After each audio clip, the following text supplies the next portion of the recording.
Hello दोस्तों, नमस्ते, राधे राधे। मैं आपकी साधना दुबे अपने यूट्यूब चैनल पे आप सभी का स्वागत करती हूँ दोस्तों। आज बहुत ही प्यारा एक बाझिन है, उनका देखिए क्या है, उनके पति कैसा व्यवहार करते हैं उनके साथ, उनकी माता कैसा व्यवहार करती हैं। आइए, बहुत ही सुंदर सोहर गीत लेके आई हूँ, सुनिए। सासू कहाई बहू बाझिन ननद नीरा बंसिन ननद नीरा बंसिनी हो बहिनी जे करहाई प्राण पी यारी ओ घर से नी काले निकली जाऊं बाझिनी हो बहिनी जे करहाई प्राण पियारी ओ घर से नी काले निकली जाऊं बाझिनी हो। एक बन गईली दूसर बन औरौती सरबन हो बहिनी तीसरे में मिली गई न गिनिया त नागिनी से रज करई नागिनी से रज करई हो नागिनी टसिले तू बिचुलिया मुरिया माउतिया मोरा होतई माउतिया मोरा होतई हो। नागी बहिनी कवन संकट तोहरे लागे तबन बीच रोयू तबन बीच रोयू हो नागिनी सासु कहाई बहू बाझिन ननद नीरा बंसिन ननद नीरा बंसिनी हो नागिनी जे करहाई प्राण पियारी ओ घर से नी काले निकली जाऊं बाझिनी हो नागिनी जे करहाई प्राण पियारी ओ घर से नी काले निकली जाऊं बाझिनी हो। इतनी बचन सुनी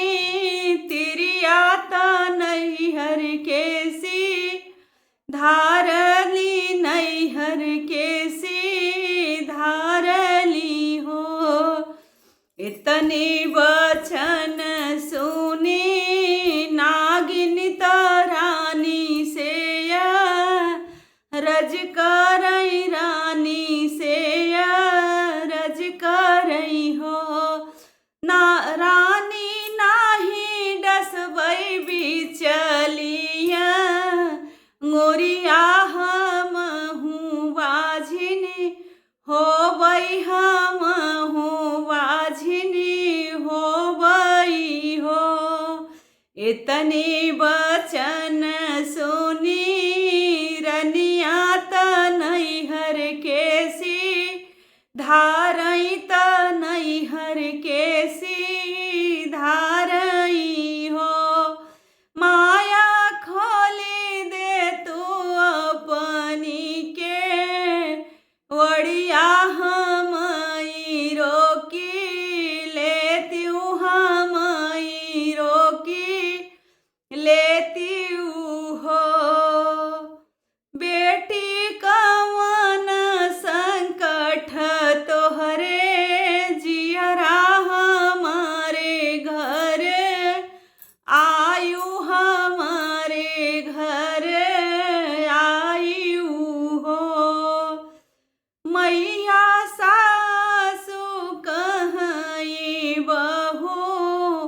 बाझिन ननद नीर बंसिन ननद नीर बंसिनी हो मैया जे कर हई प्राण पी यारी हो घर से काले निकली जाऊ बाझिन निकली जाऊ बाझिनी हो बहुआ तोहरा के हम नाही रखबई बहु मोर होई हई बाझिनी बहुआ होई हई बाझिनी हो उहवा से उठली तीरियवा त गंगा के सी धारी त गंगा के सी धारिनी हो गंगा में से निकली गंगा मैया त दुख सुख पूछई त दुख सुख पूछई हो बेटी कवन संकट तोहरे जियरा हमारे लगे आयु हमारे पास आयु हो मैया सासु कहई बहू बाझिन ननद नीर बंसिन ननद नीर बंसिनी हो मैया जे कर हई प्राण पी यारी वो घर से निकाले वो घर से निकाले नी हो मैया एक बेरी दे तू तुला हरिया त डूबी मरी जाईती त डूबी मरी जाईती हो चली जाऊ तेवई चली जाऊ अपने पिया के घरे अपने पिया के घरे हो बेटिया जो के नवाए हिनवा ललनवा तोहरे होई हई बाबुलवा तोहरे होई हई हो बेटी छोटी हई बझिनिया का नाम अंगनवा उठी हई सोहर अंगनवा उठी हई सोहर हो